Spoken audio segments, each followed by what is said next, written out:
noches con todos. Hoy les vamos a hablar sobre el principio de legalidad. Empecemos explicando su concepto, el cual este es un principio fundamental del derecho público, conforme al cual todo ejercicio del poder público debería estar sometido a la voluntad de la ley de su jurisdicción y no a la voluntad de las personas. Es por esto que se dice que este principio nos brinda una seguridad jurídica. Este principio también está relacionado con el principio de competencia. ¿Por qué se dice esto? Porque le atribuye ciertas facultades a los órganos públicos y regula su actuación de una manera rígida.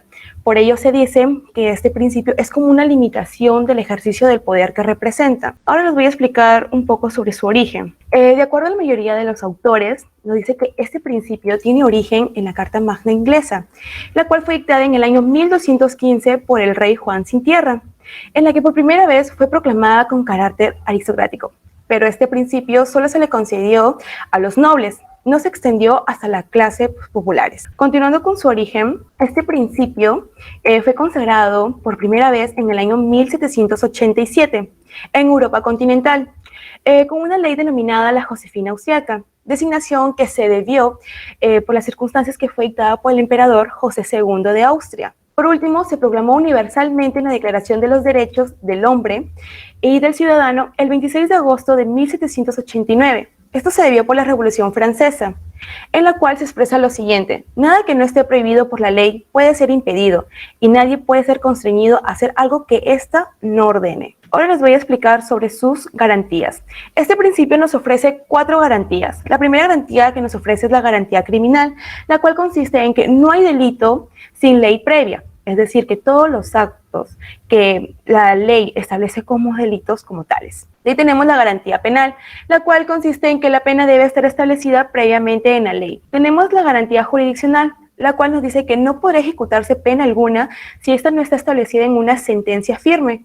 Esta sentencia se debió de dictar en un proceso como lo establece la ley. Por último, tenemos la garantía de ejecución, la cual consiste en que la pena se debe de ejecutar tal y como lo prescribe la ley. En este sentido, tanto la ley como el delito deben de estar prescritas en una ley de sentido material y formal. Hoy les voy a hablar sobre sus elementos. De acuerdo al tratadista alemán Ernest von Belli, nos dice que para que una norma responda a este principio de legalidad debe de ser, para empezar, escrita, para que así no quede duda alguna de su contenido.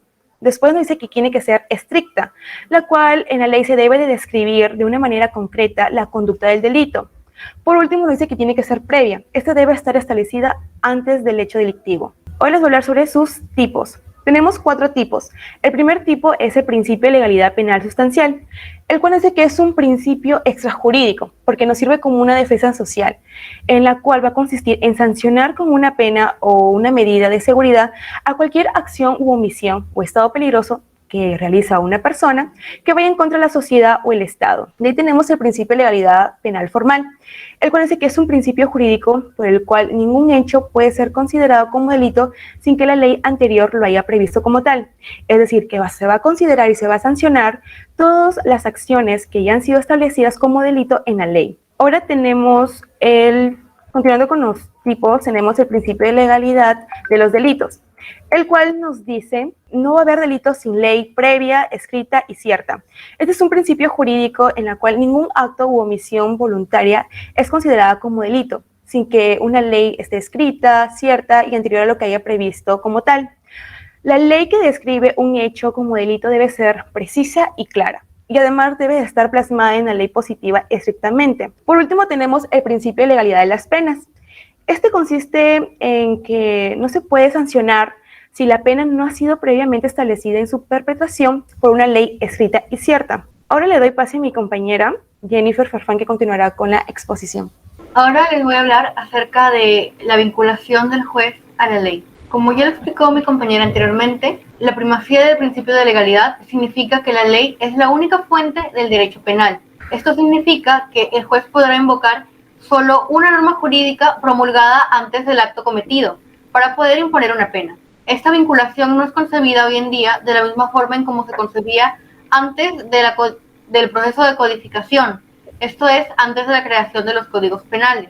En ese entonces, los jueces de la nación eran considerados la boca que pronuncia las palabras de la ley. Eran seres inanimados que no la podían moderar ni en su fuerza ni en su vigor. Se llegó a afirmar que en los estados republicanos a la ley no se le puede buscar interpretaciones cuando se trata del honor, de la vida o de la hacienda del ciudadano. Es decir, el juez tenía que aplicar la ley tal cual estaba escrita. Actualmente, después de este proceso de codificación, este vínculo entre el juez y la ley se ha flexibilizado, precisamente debido a un cambio sustancial en la manera de pensar, y esto se refleja en la técnica legislativa. Actualmente, las penas tasadas han sido abandonadas, es decir, ya las penalidades por los delitos no son años específicos, ya no son cifras específicas, sino que el legislador se contenta con señalar un mínimo y un máximo dentro de los cuales el juez puede escoger la pena particular que va a dar a cada caso en específico. Las descripciones de las conductas delictivas se realizan de manera general y se recurre con frecuencia a elementos normativos. De esta manera se evitan las fórmulas casuísticas. Esa tendencia actualmente es considerada como un peligro importante para la vigencia del principio de la legalidad. Algunos autores consideran que se le está dando demasiada libertad al juez para aplicar la ley. Ahora hablaremos del derecho como lenguaje y la interpretación. La característica primaria del derecho penal consiste en especificar mediante reglas cierto tipo de conducta como modelos o pautas para guiar a los miembros de una sociedad como un todo o a clases especiales dentro de ella. Se espera que los miembros de una sociedad, sin el concurso o la intervención de los funcionarios, comprendan las reglas y entienden que ellas son aplicables y adecúen su comportamiento a las mismas. Por esto, las normas jurídicas penales deben redactarse de modo de que sean accesibles a todas las personas. Sin embargo, estas normas no solo se dirigen a las personas en general, sino también a los individuos encargados de aplicar un sistema de penas. La comunicación de estas pautas o criterios generales de conducta mediante formas explícitas son posibles gracias al lenguaje. Esto ha hecho posible la existencia de lo que hoy consideramos derecho. Es por ello que se dice que todo derecho tiene por condición la existencia de ser formulable en un lenguaje. En el derecho penal, donde rige plenamente el principio de la legalidad, la norma jurídica es una fórmula lingüística escrita que es capaz de influir en el juez y también en el resto de personas, en razón de que los signos constituyen un aspecto físico. Es decir, es importante la interpretación para poder traducir una norma escrita de símbolos y signos a lo que el legislador realmente quiere decir con ello. Es por ello que se dice que en la averiguación del significado de estas formas lingüísticas consiste la interpretación. Siguiente diapositiva, por favor. La interpretación es un proceso que tiene un aspecto cognitivo, ya que se acude al fenómeno elemental del entender que se realiza a través del lenguaje. Esto nos muestra cómo el lenguaje adoptado por los demás no puede ser percibido así, tal cual como algo material, sino que es acogido como una llamada o como una invitación a nuestra inteligencia, como una exigencia dirigida hacia nosotros para reconstruir desde dentro, traducir y volver a interpretar interiormente para de esta forma poder tomar una decisión. De este modo, el proceso interpretativo ocurre una inversión, ocurre un efecto contrario al proceso creador, porque el proceso interpretativo no se agota solo en la fase cognitiva. Es decir, cuando un juez lee una ley, automáticamente no realiza una interpretación, hace falta un análisis más profundo. Y además de ello, una decisión de un juez no se basa solamente en la interpretación, sino que además influyen otros factores además del mismo. Esta decisión depende de una valorización de la norma jurídica. Esta valorización no es una fórmula mágica, sino que se constituye la materialización de toda una tradición cultural. Tenemos también tipos de interpretación del juez. Tenemos la interpretación literal. Tradicionalmente se ha sostenido que la forma más simple de interpretación y consiste en indagar el significado propio de las palabras. Estas deben entenderse en su sentido natural y propio, según el uso general de las mismas. Pero como lo hemos visto anteriormente, las palabras no siempre poseen un sentido natural y obvio, porque en su mayor parte son ambiguas, son vagas y tienden a tener varias interpretaciones dependiendo de las circunstancias del caso, también de su campo de referencia definido, pues consiste en un núcleo o zona central nítida y un nebuloso círculo exterior de incertidumbre.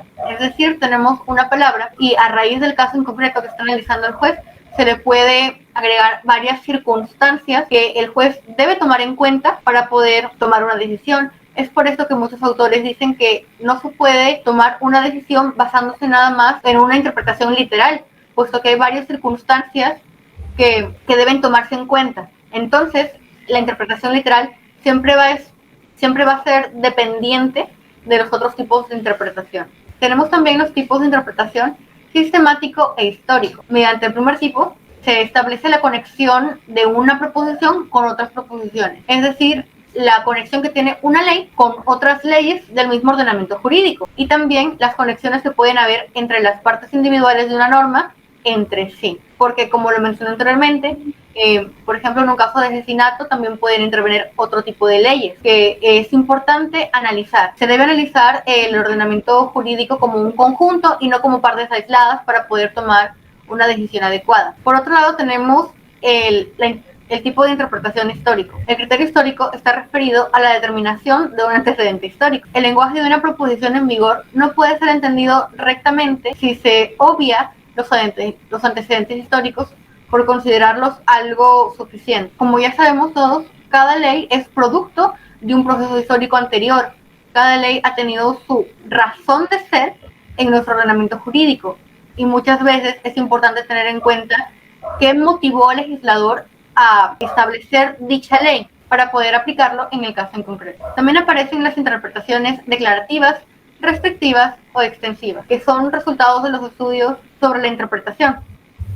Esta clasificación se realiza teniendo en cuenta los resultados obtenidos de la propia interpretación. Se afirma que la interpretación declarativa se dirige a explicar el texto de la ley, tanto cuando es claro como cuando es oscuro y ambiguo, pero especialmente en este último caso. Esta interpretación precisa que entre los varios significados de la expresión, aquel que responde exactamente a la voluntad de la ley debe ser el elegido por el juez. Pero en este consiste precisamente la tarea de la interpretación en general. Es por esto que muchos autores consideran que no debería considerarse declarativa como una clasificación de la interpretación, puesto que la interpretación declarativa es limitarse a declarar el verdadero sentido del texto a aplicar, en todo su sentido, sin agregar ni quitar nada. Pero esto es lo que se debe hacer en todos los tipos de interpretaciones. Ningún juez puede darse el lujo de agregar algo a la ley o de interpretar una ley agregando algo que no está expresamente ahí. Es por eso que muchos autores consideran esta clasificación como algo superficial, puesto que en todos los tipos de interpretaciones se debe tener en cuenta la voluntad de la ley. Con respecto a la interpretación restrictiva, se dice que esta es la que ofrece como resultado el restringir el significado de las palabras de la ley cuando se considera que estas expresan más que lo que el legislador quiso decir. Y en cuanto a la interpretación extensiva, quiere decir extender el natural significado de la ley por considerar que el legislador no ha dicho todo lo que en realidad quiso decir al establecer dicha ley. Estas definiciones suponen dos factores seguros entre los cuales se hace la confrontación. Por un lado tenemos el significado de las palabras que están escritas y por otro lado tenemos lo que el legislador quiso decir. En cuanto al primero, señalaremos que es el sentido literal, no una magnitud fija y siempre es variable. Al tratar de determinar los alcances de las palabras, siempre surgen dudas respecto a la llamada textura abierta del lenguaje. Es decir, tenemos una ley escrita y podemos analizarla profundamente, pero siempre el juez va a tener esa duda de que esto es realmente lo que el legislador quiso decir al establecer la ley. En relación a lo que el legislador quiso decir, se consideran también ciertas manifestaciones externas, la exposición de motivos, actas de comisiones, proyectos anteriores, y fundamentalmente el texto mismo de la norma a interpretar. ¿Esto qué quiere decir? Lo que está escrito en la ley es exactamente lo que el legislador quiso decir, puesto que se ha pasado por un proceso de poner de una ley, de establecer un delito, y se piensa que el legislador ya ha tenido la razonabilidad de establecer con palabras exactamente lo que quiso decir. Es por eso que se entra en una dicotomía, en un dilema de qué es lo que debe considerarse más, la intención del legislador o lo que se llegó a comunicar. Muchas gracias.